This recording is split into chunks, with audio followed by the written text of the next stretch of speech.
Welcome to Second Sunday Forum on Zoom, hosted by the Peace and Social Order Committee of the West Falmouth Quaker Meeting. We acknowledge that we are on Wampanoag land. This is Sunday, June 11th, 2023, and our topic today is three stories: business as usual, the great unraveling, the Great Turning by Susan Starkey, the co-founder of Faith Communities Environmental Network Board and a member of the Cape Cod Climate Change Collaborative. This is being filmed and with the permission of the speaker will be posted on our Quaker website. Questions can be posted in the chat. That makes it more orderly, and then we'll answer those. Susan will answer those at the end of this talk, which goes 12:30 to 1:30. Please welcome Susan Starkey. Thank you for coming. Thank you all for being here.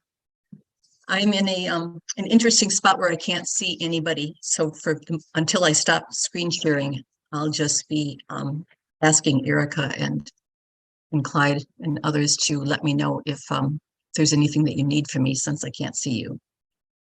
As Erica said, I'm here with the Faith Communities Environmental Network, which the West Falmouth Quakers, the Yarmouth Quakers, and the Sandwich Quakers are all members of on Cape Cod. So we're specifically focused on Cape Cod and the island. My intention here today is to invite us into a conversation to enliven our senses around our anxieties for the world. So as someone just mentioned, after today or after this week, whatever you were meaning, it can be tricky to know how to settle ourselves and to act with grace and wonder at this wonderful world. So I'm going to explore something that I'm calling three stories with you. I also want to introduce you to something called adversity activated development in order to fully develop our capacity to be resilient and respond to what's called for us at this time. And finally, to look at some choices that we have to meet this moment with resilience and creativity. And all of the things I'll be talking about today are from a systems theory perspective that I learned from Buddhist and activist Joanna Macy, who's written many books and has spoken around the world since, 50 years ago when she was involved with nuclear disarmament. She's now 93 and continues to be a real mentor of mine.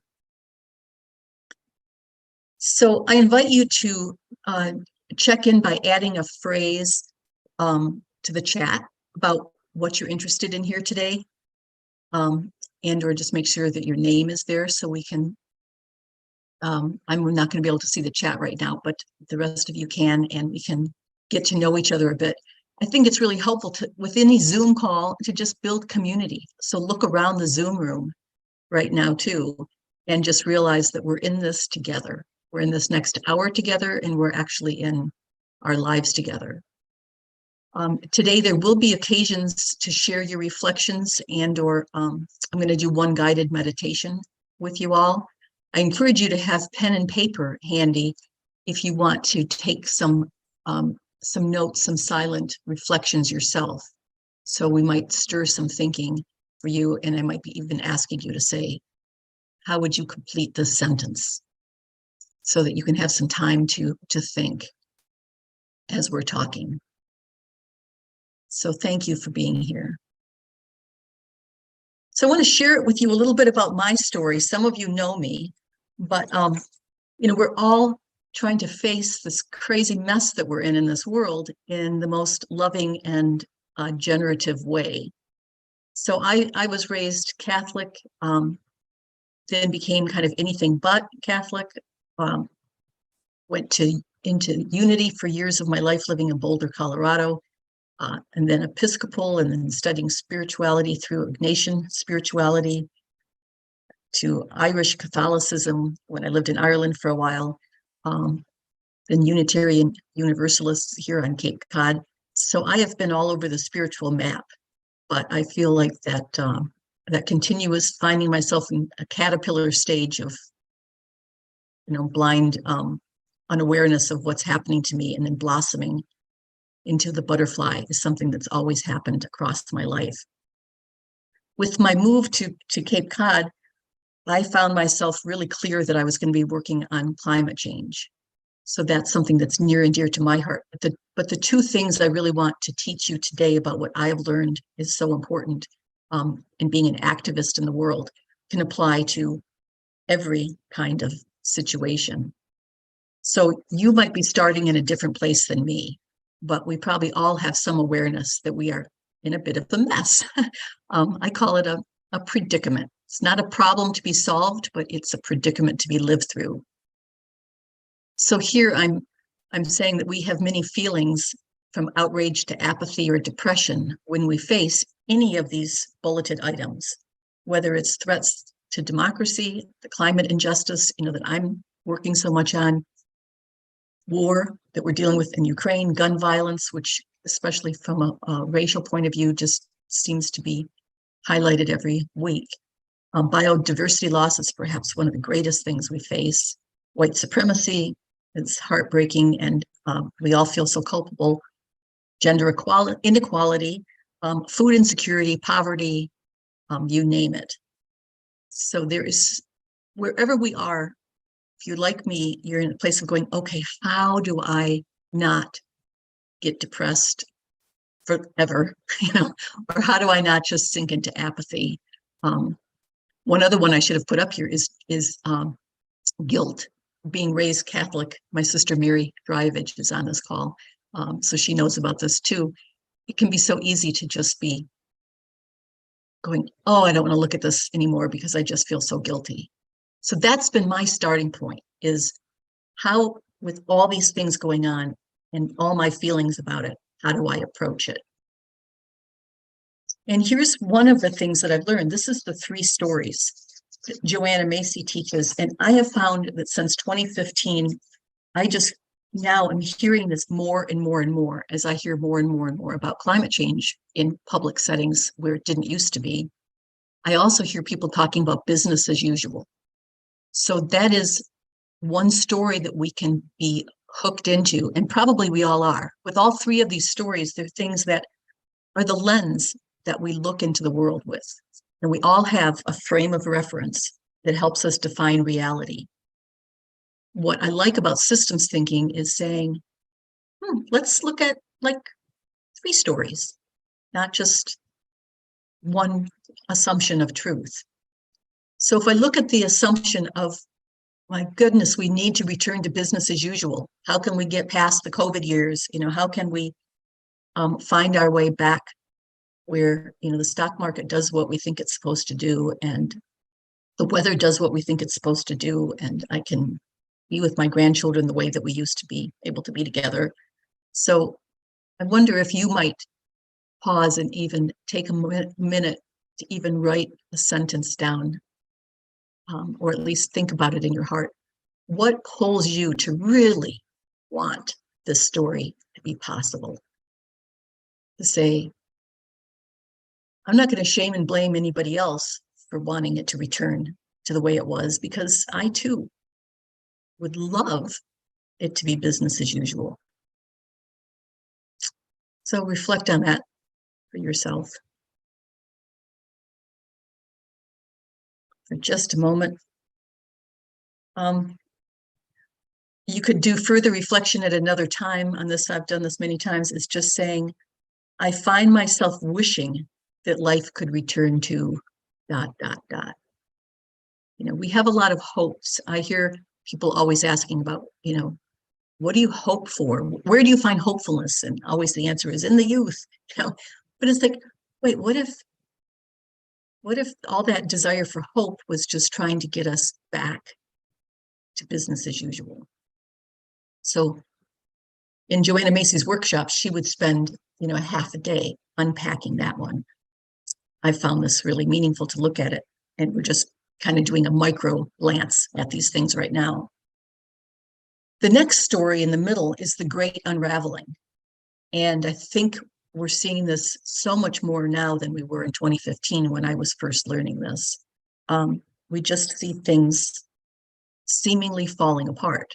So as soon as you get your handle on, okay, I need to reduce, reuse, recycle, then you find out it's like, oh, recycling isn't happening as much as I thought it was because China's no longer taking our recycling materials. So it's like, oh, there's another system that's collapsing. It's actually for me, and I'll be curious later on to hear from you, is that helpful to notice that that's a whole different lens to look through? Is it the only truth? Is it singularly true? Is it even true? It's a helpful thing, I think, to really check that out and to say, what else am I aware of?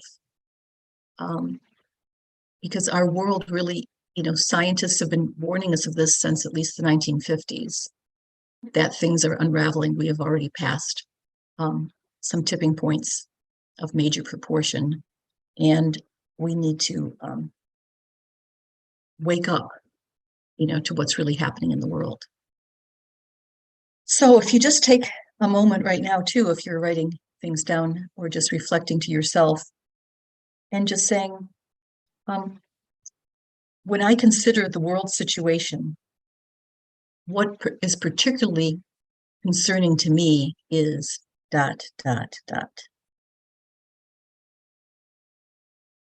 Which part of the great unraveling is top of mind for you?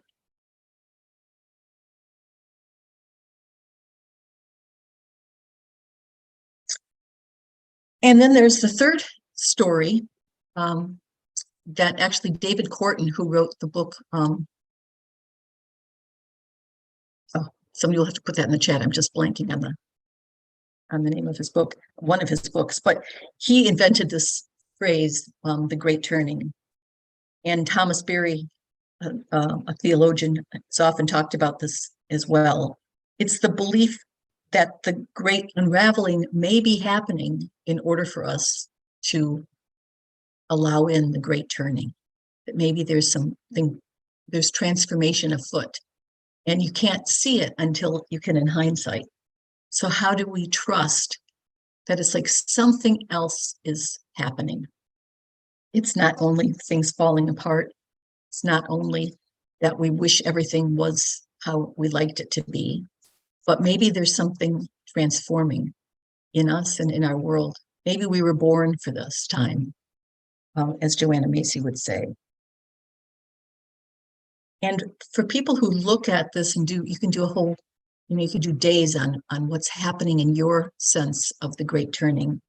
A lot of people are finding that we need to be in right relationship with the social and ecological fabric of our time, that's what we're turning towards, is being able to act on behalf of right relationship.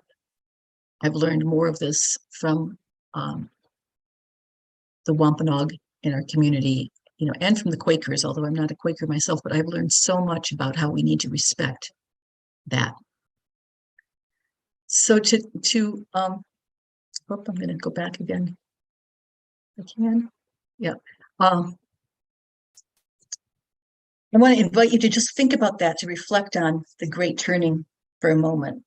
And if you just said if you finish the sentence, I hope that we're learning from our ancestors or indigenous peoples to live into this great turning. What do you hope is transforming?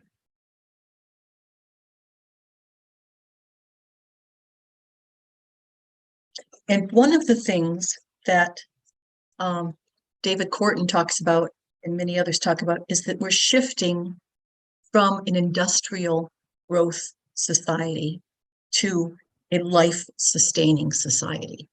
And I really resonate, with that we,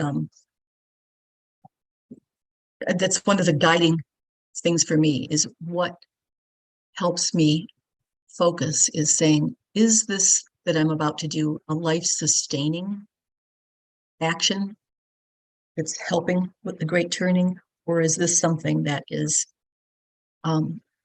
just really trying to hook me back into working for business as usual? So anyways, right now I want to stop screen sharing, and then just invite if anyone would like to share a thought, if we could hear from like three or four people, just with how does that strike you? What is useful or inviting you into when you think about the three stories? So maybe you could just raise your physical hand, and if you would like to speak, which would require some people to put themselves on video.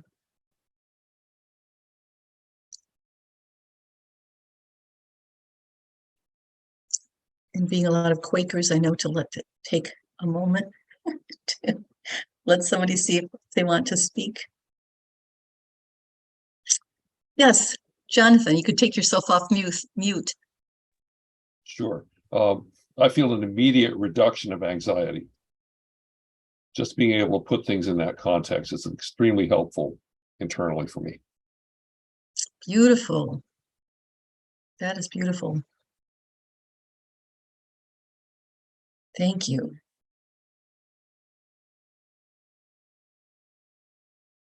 Let's see if somebody else has anything what does that do for you? And I agree with you, Jonathan. Anxiety reduction is important. We're not trying to reduce our anxiety just so that we can be happy and go off in our retirement bubbles, but in order to rejoin the world and to take action that makes some sense to us. So I think if nobody else is raising their hand, we'll go forth.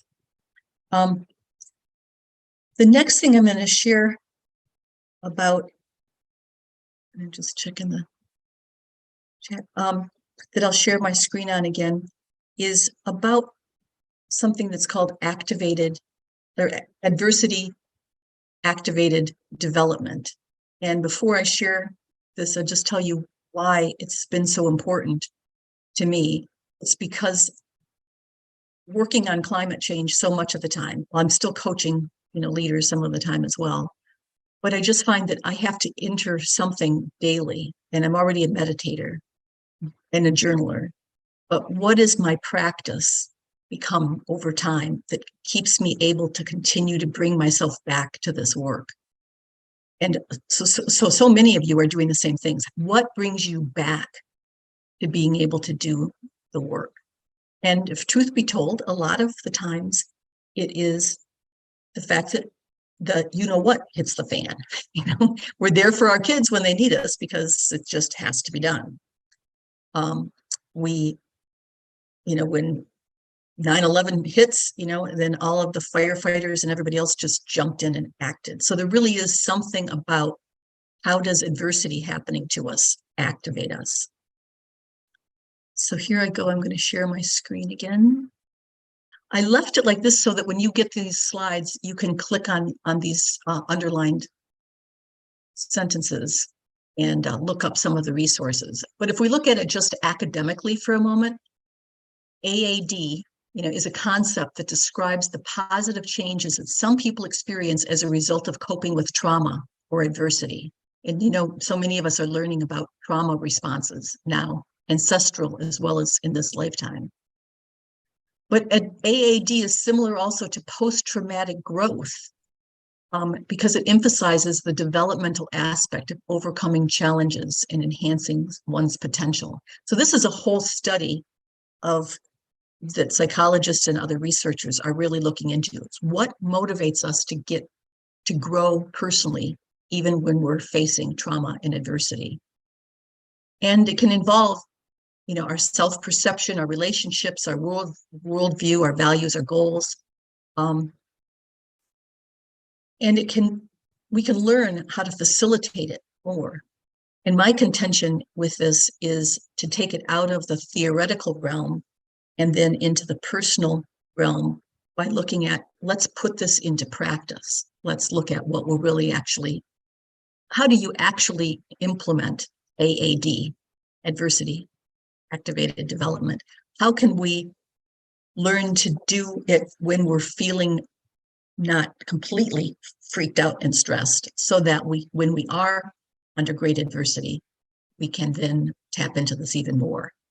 So I got to tell you, this spiral, Joanna Macy's spiral of the work that reconnects, which was first introduced to me in the book Active Hope, which is a tough word to use. It's like hope is active hope. I don't know about that anymore, but the spiral of the work that reconnects has been very significant in helping me come back after adversity or handle it while I'm in adversity, and come forward with resilience. So I would like to invite you into to teach you this by actually doing it in the form of a guided meditation. And then again, afterwards, I'll be asking you how that is occurring to you right now.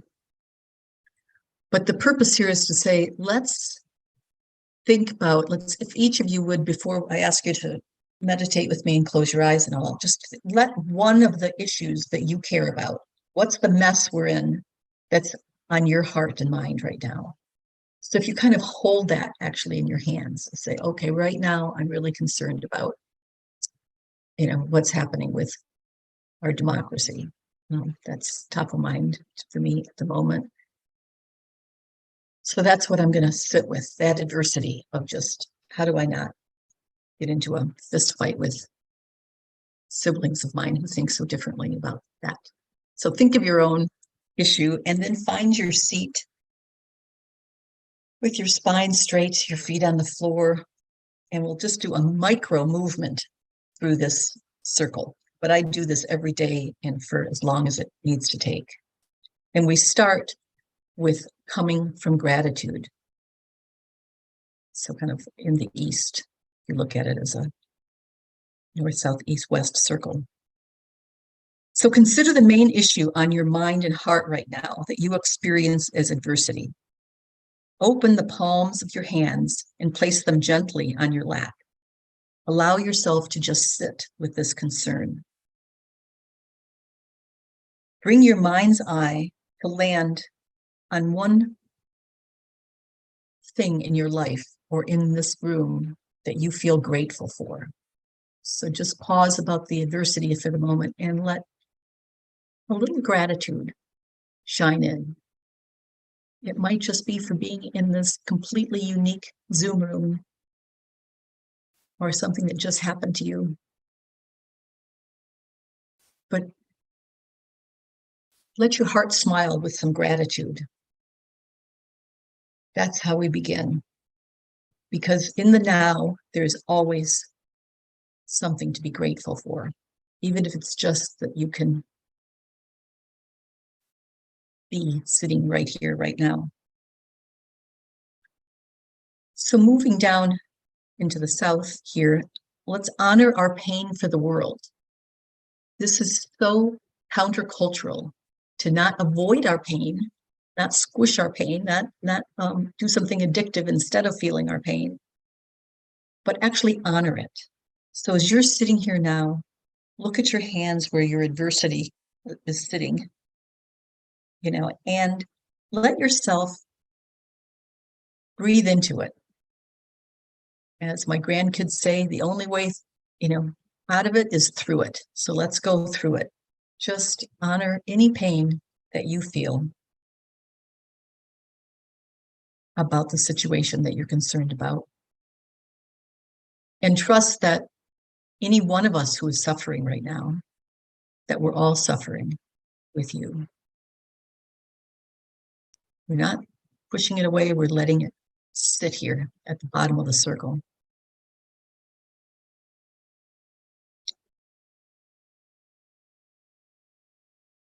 And then we move into the third step, seeing with new or ancient eyes. I'd like to invite you to imagine someone in your life. Maybe it's an ancestor that you've only heard about. Maybe it's a grandchild who's always good at telling you wonderful things. Maybe it's a bird that's been speaking to you as you sit outside on your deck. But let some other perspective come into view and help you look at your pain. From what kind of new perspective could you look at it? And I want to say a few more things about this while you're trying to just let your inner eyes see. I find every month or so I'm learning another new way to look with perspective. One that I'm aware of at this season is just that we're all planting seeds, and that's all we can do. So when I look at my pain for our democracy, I'm just going, okay, within my circle, what seeds can I plant? Or just how we can be united, and we have more in common than we have that is different. I might look at it from zoom close in and zoom way out.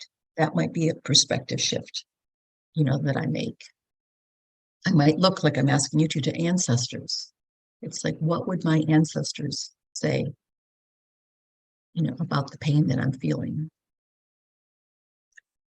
So this can be very fruitful, is to just let some fresh wind blow in and help you pivot and see things anew.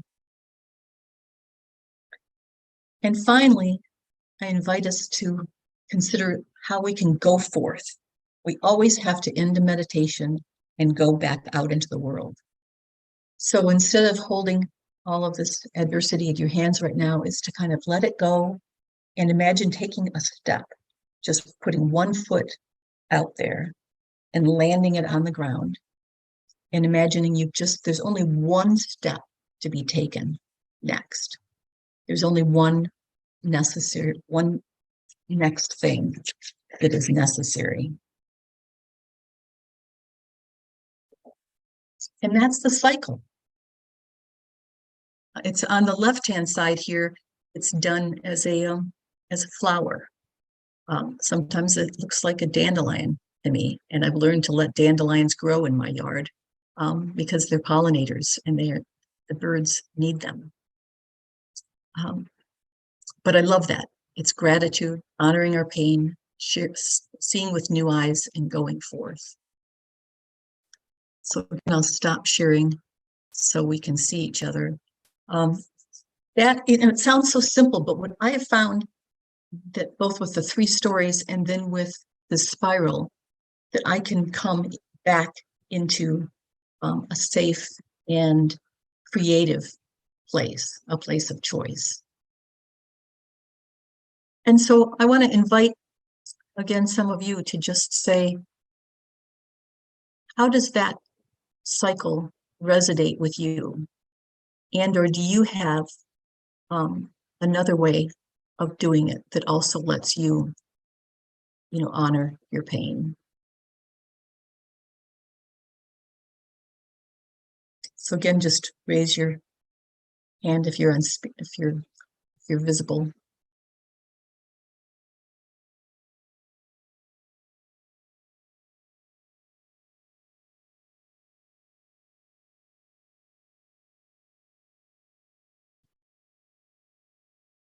And it's one of those things where, as this, what I am, and some of you have known me for a very long time.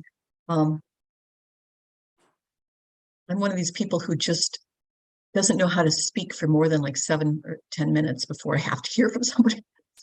I'll manage my anxiety. I'll be grateful for all of your beautiful faces, and honor the discomfort that comes from going, yeah, I'm talking to an audience of Quakers who are pretty good at being silent.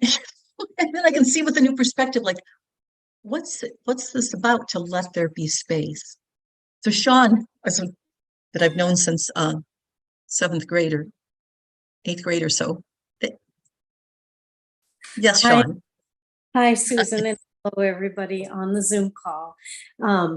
It's such a pleasure to be here. And I would say a new perspective for me that I'm feeling right now is participating in this small workshop with you, Susan, so that I am learning from you things that I was unaware of before. And since we've known each other so long, and since we met in Catholic school, I find and also I find this from socialization as well, that we are not often permitted to feel our pain, or we don't give ourselves, I don't give myself the permission to feel the pain very much, because it's a can-do attitude. It's an accomplish, get out there and get things done, action-oriented society that we are in. And so I find that feeling the pain is possibly, just for me personally, the biggest area of growth opportunity for me. And that cycle, that drawing, especially the dandelion, really does help to drive that point home. So thank you. Yeah, thank you. I'm so glad that you're saying that, because that's where I find I get my hackles up so quickly, because this is so meaningful to me. But when I'm talking to somebody who's saying, don't let people feel fear. You know, they can touch on any feeling. You know, of course you're going to be angry. Of course you're going to feel sad, but don't get into fear, because that's really depressing. And it's like, whoa, wait a second. What would Viktor Frankl say about that? You know, who lived through the Holocaust in, you know, a concentration camp. It's like our brains can't work unless we can access all of us and have all of our feelings. But you're right too. I think so many of us probably in this room have learned to not feel our feelings. You know, my brothers were certainly taught, don't feel your, you know, boys seem to me to be taught, don't feel your feelings, and girls were taught, oh, you're too emotional. So a lot of us have reasons to be kind of shut down, or thinking, if I start crying, I'll never stop. But what I'm learning by deeply desiring to be active in my world is that when I let the feelings come, they can only be there for so long. And it also makes me have to connect with somebody else, because not all feelings can be felt alone by myself. Sometimes, you know, I mostly have to do it with somebody who cares enough about me. So I've got my Geiger counter out there open, and I'm looking at Gail right now. Actually, it's like when she and I would connect on things when we first met, it was like, oh, I could see the pain in her eyes, she could see the pain in my eyes, and then that invited us to connect, not for whining sessions, but to say, oh, I see you, I feel you, it hurts. This climate stuff is what, you know, we're working on, and it's crazy making. So let me open back up the space. Yes, Gail. Yes, thank you. And first, an apology. I had all kinds of trouble with my Zoom, so I wasn't able to get on, and I'm still sort of a little anxious about this, but I think I've heard most of what you said. And I really like this construct you're working with. We haven't talked about that. You know, the Joanna Macy, that really resonates with me, those steps that you talk about, because we really do need to face our anxieties, and our, you know, to try to deny them stops the work, as we found out. But one of the things I wanted to mention to everyone is that the healing walks that Susan and I are doing together for Faith Community Environmental Network have been incredibly helpful. And to making that relationship with the natural world, and you know, and you what you know, you begin to love, and you want to do something about what, you know, the different problems that we're facing with the environmental destruction and what's going on with the climate and with everything. But I think that the other step too sometimes is the grieving process, and allowing yourself to grieve the loss and where things are at. Because when you do that, you know, it helps open you up a little bit as to what part of the actions might be that what you might need to do. Part of what you might need to do. But everything else, I just, you know, I'm so glad we have you here today, Susan. Yeah, this is very helpful. Great. Thank you, Gail. Yeah. Yeah. Erica. Yeah, in the chat, somebody wrote that the adults, and I'm assuming the person who wrote it doesn't consider themselves an adult, that the adults don't know what to do in this situation. And I immediately thought, well, we've been trained for other situations, but not this one. So you have children, you have grandchildren. I don't. How do you deal with this? You're asking me or the person who, oh yeah, you're asking Could me. be both. Yeah, it could be all, you know, one of the things I want to mention about those of us with grandchildren, then see, I think Bernard might be getting ready to speak, but Larry Rasmussen wrote a new book, and I'll send it out afterwards because I don't have the title here. It's downstairs. I just bought his new book, but he is writing to his grandchildren in very much a seeing with new eyes kind of way. It's something called Planet Earth, and oh, I can't think of the name of it, but he and his wife are grandparents of 2 young boys, and he is writing to them in 2019, 2020, 21, as if they're now teenagers or in college. And he writes all these chapters of love stories to his grandchildren. And that is an excellent way, Joanna Macy style, to work with the thing about the seeing with new eyes, is having the perspective of what would I say to my grandchildren about this? And one of his stories is he's saying, you know, I'm so aware of grieving and loss because, you know, I walk on the beach and there's no shells anymore. It's just stones. I knew it when there was shells, you know, but you never knew shells. So you maybe see them in our bathroom, you know, in the jar in our bathroom, but maybe you won't miss shells because the human spirit just endures so much that it just carries on. So I don't know how you're going to handle the future from this, you know, my perspective is going to be different from yours. So it's a very good book. I'm only just starting to read it, but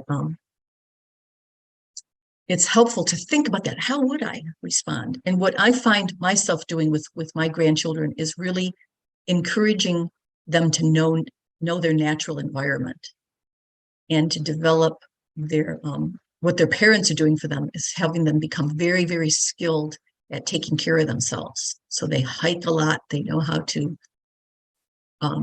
they know what the trees are. They know where to find water. You know, they just are learning at 11 years old. They're just learning more and more and more about how to engage with the natural world. They're also teaching them something I find really beautiful, which is whenever they get money, they have to decide what 3 pots they're going to put it in. What's their spend pot, what's their save pot, and what's their give pot. To always be using some of their money to give back into the world. And that fits with the third story of the Great Turning, is to say, you know, if everyone's alive now for some great reason, what are our grandchildren alive for? We don't know necessarily, but certainly has to be a regaining our sense of generosity. So Bernard, were you going to say something? Yeah. Hope you're okay. Or feel free. But Jonathan. Just want to mention, I found that book. It's called The Planet You Inherit. Yes. Letters to my grandchildren when uncertainty's a sure thing.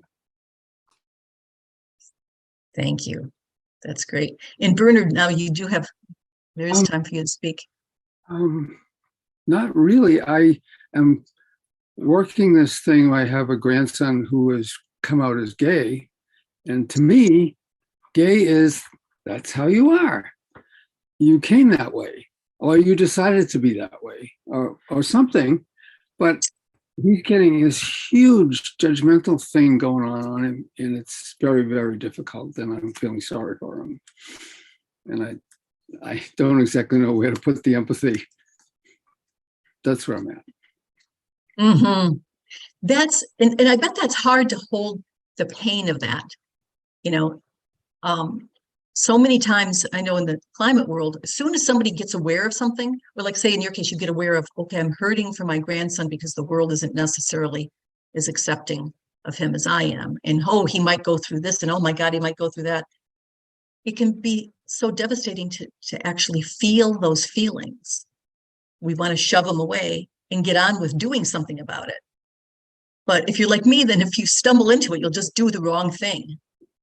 You know, whatever that's going to be, you're going to tell them it's like, your life is going to be terrible. You know, I feel so bad for you. It's like, no, Grandpa, that's not what this kid needs to hear. How do you know what he needs to hear if you don't first listen to your own pain and let some new perspective, you know, come to you? It's a real journey to be willing to face into any of it. But I would dare to say those of us in this Zoom room are probably among the more privileged rather than the least. That may not be true. I shouldn't be making assumptions, but that's a perspective to look at too, is who's living through something that's even more heartbreaking or difficult to discern than I am. And how can I let their perspective guide me?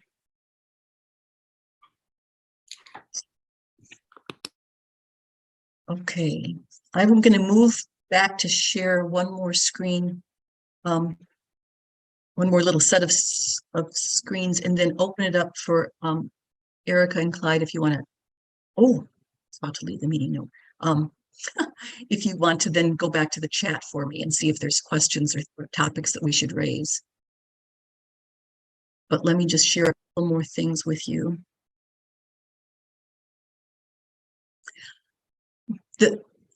Some additional things I've learned about adversity activation is my lifelong task is to learn that I'm not here to fix things, but to honor the sacred in all.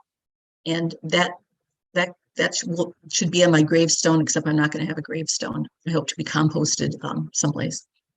But fixing is like what every activist in my climate world wants to do. But it's like sometimes that great unraveling is happening on so many levels, that middle story, that there's a mystery to life.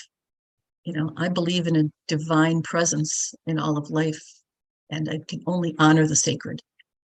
Secondly, I'm somebody who really lives by my values, and I always have. And I find that faith, hope, and love have been important values to live by. But the new one for me is forgiveness. So asking forgiveness, offering forgiveness, that's kind of a daily, besides gratitude, that's a daily practice. And again, I daily use the spiral because it helps me live with grief and joy. And that's what I'm always noticing. It's like, oh, the more I'm willing to feel the sadness, the more I feel the joy. It's breathing in and out. It just is both. And then I learned, and I didn't tell you this before, I learned about the one thing necessary from monks who my husband and I lived with in Ireland, is when we would say, how do you know what to do? You know, you guys live in solitude most of the time, but how do you know what to do? And they just said, there's always and only one thing necessary. So just what is that, and do that today. Sometimes I do that. I walk out after meditation. My husband says, so what are you doing now? And I'm going, I'm brushing my teeth. That's one thing necessary, and that's all I know to do. But that really guides me, because there's always, after solitude and quiet, I can come up with, okay, call her, you know, finish that email, do whatever it is. I also know we are never alone. Walking in nature has taught me that so much. And I love playing with my senses and opening up my sixth sense by learning about my five. Finally, I'm learning through activated development of this sort is to see each of us as wounded healers. I really think we are all here to be loving, you know, and the best way we can be loving is by knowing how we've been wounded and how we've healed, and then be compassionately there for others. Joanna Macy also talks about the necessity for compassion and wisdom. It's like for heart and head. And it's all these yes ands. instead of no buts that we have to have compassion, yes, and we have to have wisdom, yes, and they help us heal. So if your interest was in learning from me about how I have learned to be an activist, these are my learnings. Before we go back to the questions, I want to just cover this point, is that at this point in our life on this planet, it's really good to look at what choices we have in any moment. So I find this another helpful tool as well, is whatever I'm facing, I'm looking at what am I turning away from, which in my case, looking at the 3 stories, I'm turning away from being kind of addicted to wanting business as usual. I freak out when the stock market goes down. I can't deny that I do that. And then I just go, wait a second. Of course, I would feel that way, but I'm turning away from that. That's not my value. That's not my ultimate concern. Then at the bottom, I'm turning myself towards anything that's life sustaining. So in the climate world, I care the most about natural solutions, planting trees, taking care of our lands, my yard, so it's a pollinator place, not a pesticide place. I mean, I could go on and on. And then I'm also turning up with others, knowing I'm never alone. So I invite you to have this tool too, is that we can always turn away, turn towards, turn up. Some people are active in more like turning away or working against things. Some of us are more, we participate with and join. So I find that helpful. That's my final tool to offer you. And invite us all to be woke. I heard one of our presidential candidates saying that one party is going to try to do everything they can to go against us woke folks. Well, I want to embrace woke in a big way. Joanna says, this is a picture of Joanna Macy. She says, the most remarkable feature of this historical moment on Earth is not that we are on the way to destroying the world. We've actually been on that way for quite a while.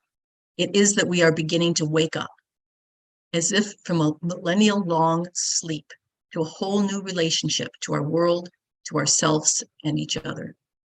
So I want to wake up, and I'm sure you do too. Tomorrow, for anyone who is here on Cape Cod, tomorrow night at 7 p.m., Bill McKibben is going to be here. He's the founder of 350 and now the Third Act.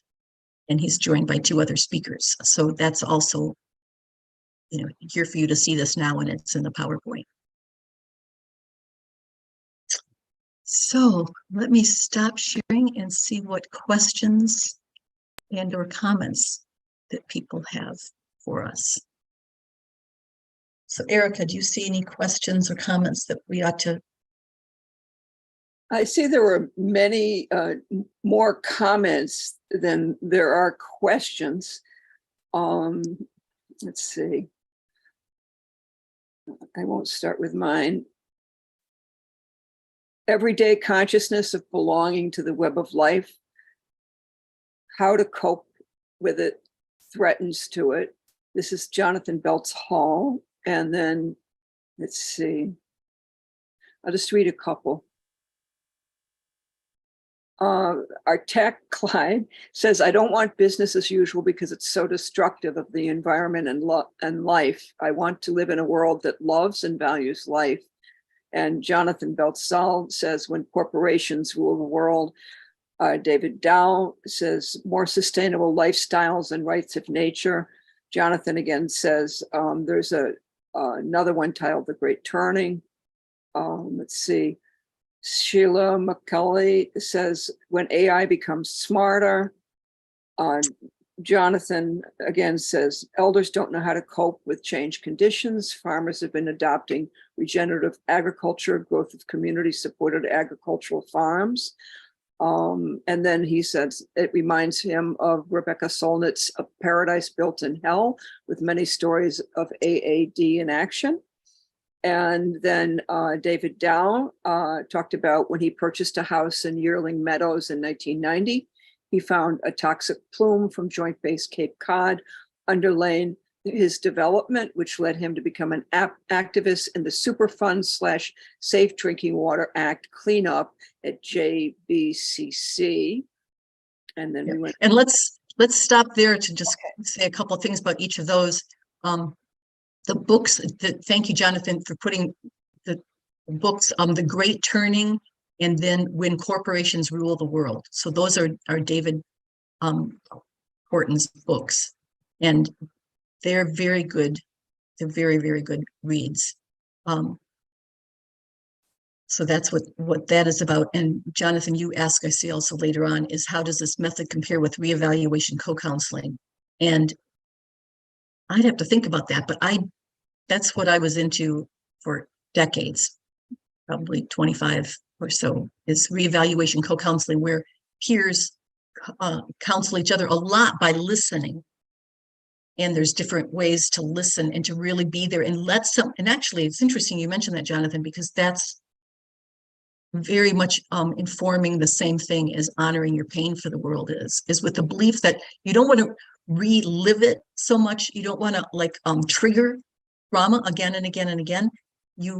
That's not what you want to do, but you want to let feeling have its space.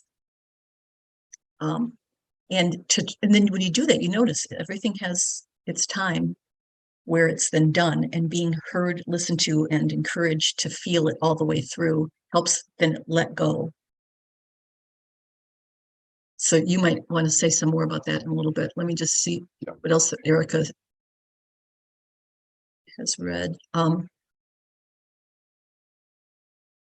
when you're saying you don't want business as usual because it's so destructive, that is really the point, is for us to let go of wanting business as usual. And then the thing is to, in my point too, is don't shame and blame others for still wanting it, because it is an understandable desire, and our whole consumer culture teaches us to want it all back again, and it's not, life doesn't come back that way. It keeps moving forward. But if we're really, whatever we're on the soapbox for, we can then shame and blame everybody who's not. And this helps me be compassionate with other people. I also want to say with David, so I know David so well, mostly via Zooms and emails, but we've been at similar marches and things like that together. We're both involved with Joint Base Cape Cod and trying to stop them from being able to build a machine gun range there. And David, you have been such an activist. I don't know if you would have anything you wanted to say about how these models strike you, or if there's something else that helps you stay in it, because you have been in it for such a long time.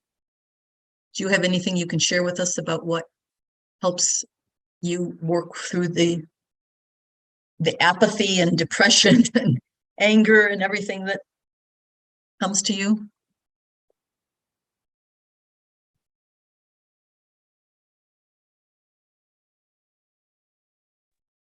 Can you hear me? Yes. I was in a webinar this past week about a PFAS and health bill that was sponsored by Julian Sear, who's our local senator, and a representative from in the House from Western Massachusetts, where they have a military base. So that there are a number of bills in our state legislature to address PFAS chemicals, including this PFAS and health bill. So I would urge people to get involved and make public comments when this comes up for public comment, and hopefully something will be passed this year to help reduce some of the toxic chemicals in our drinking water, but are also found in our fish and shellfish and other types of food items that one has to be aware of. And there are a lot of products that we consume in our homes. So that, to me, that's a major challenge for these fluorinated chemicals. I know, and you just keep on going. Wildlife. You just keep on working on it, don't you? And inviting us all to too. That is just so inspiring. And that's what I hope people are getting from today is we each need to find our way to say, how do we keep in the game? Because as elders, we can offer something that nobody else can offer. I mean, when we were all in our 20s, teens and 20s, our parents and grandparents didn't quite have, at least in my life, they didn't have the perspective, at least, or that I was too unwilling to listen to it. But wow, do the people in this Zoom room have a lot to share with others. Erica, how about you? You didn't get to mention your question or comment. What did you want to say? Basically, I'm concerned with what I think most people are concerned with now is the bad air that we get from New York City and how it was the worst in the world. But I checked world records, and Japan is something like 800. And it's much, much worse than China. So I'm assuming they get their air from China, going west to east. And what can we do about that? I'm very concerned about air and water and the Cape Cod's aquifer. And then essentially the stasis that we have in our government and Trump is just a symptom. Yeah, I know, one of the things that I think is important to remember is nobody can do everything, but everybody can do something. And so if air quality is yours, and no matter, you don't have to become a scientist or an expert at it, but it can be a concern. And then you're watching for where there's uplift, where is there movement in the right direction, how to jump on that bandwagon and help that great turning happen. Because somebody else mentioned, about all the regenerative agriculture and CSAs and things like that. So there's movement that's happening in the food world. There's movement happening in all kinds of things, and jump on those bandwagons and stick with it. Before I just say a couple quick last things, does anybody else have something that they would like to share or ask?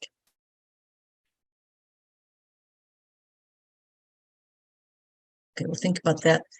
Oh, yeah, Ruth. Or you're not Ruth, but Ruth's partner. I heartily endorse the upward spiral and the 4 stages that can lead to active hope, but there's also a factor of backlash, of evil, and that spiral must meet this whole spectrum of negative force, and wokeness necessarily needs to have a way of finally finding unity with these forces. They can't be allowed to carry on and think there's going to be winners and losers. It has to be everybody. And that's a really difficult aspect of, we need to support each other in our leadings. But on the other hand, we are a nation who purposely causes backlash, weaponizes just about everything. And until we as a nation cease that and try to find unity, the other issues are very hard to solve. Boy, I feel that as you're talking, and there's so many, you could be talking on 5 different subjects right at the moment, in my mind. So confronting evil could be something each of us could take to experiment with. The 3 stories, like, so what's when we confront evil, how does that make us just want to book back to business as usual and just go, well, at least leave it to the politicians or something, how does it take us into the great unraveling where we just go, oh my God, everything's going to hell, so I'm going to just check out, take me, Lord, and then where can I possibly radically hope and take some action to confront some of that, so you can contemplate the 3 stories with that realization of what's happening with the backlash. You can also take it into the spiral. And I find that people will come, especially in a group, like at a church group or something, or a meeting house, come to sit with that, which is what you all do on a weekly basis together. But sit with that pondering. I think it's not a problem. I don't think of evil as a problem. I think of it as a reality. It's not a problem to be fixed. It's a predicament to be lived with. How do we live with evil? So thank you for raising that, because you can see how it's worth reflection. I want to finish by just letting you know that I'm finding that these tools have really carried me through, and it's why I do the work I do with the Faith Communities Environmental Network. We do advocacy, but it's not only that. It's really a deeply personal and spiritual transformation that we're seeking.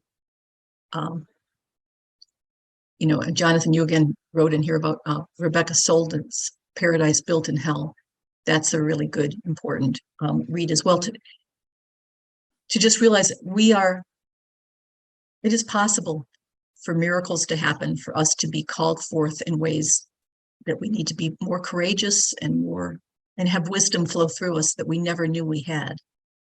So don't think that, you're not being called upon here to just give your life to the things that you're most drawn to. Let your love really count. It has really made a difference for me to be actively loving in the world, which is this combination of contemplating and then acting. So thank you so much for joining in this conversation with me. I really appreciate being with all of you. And I'll turn it back over to Erica. Thank you, Susan. Our tech Clyde said thank you for raising the spirit up, and thank you again for coming and all who attended. And we go forth into the future with this great structure. I think this is structure, 3-part structure.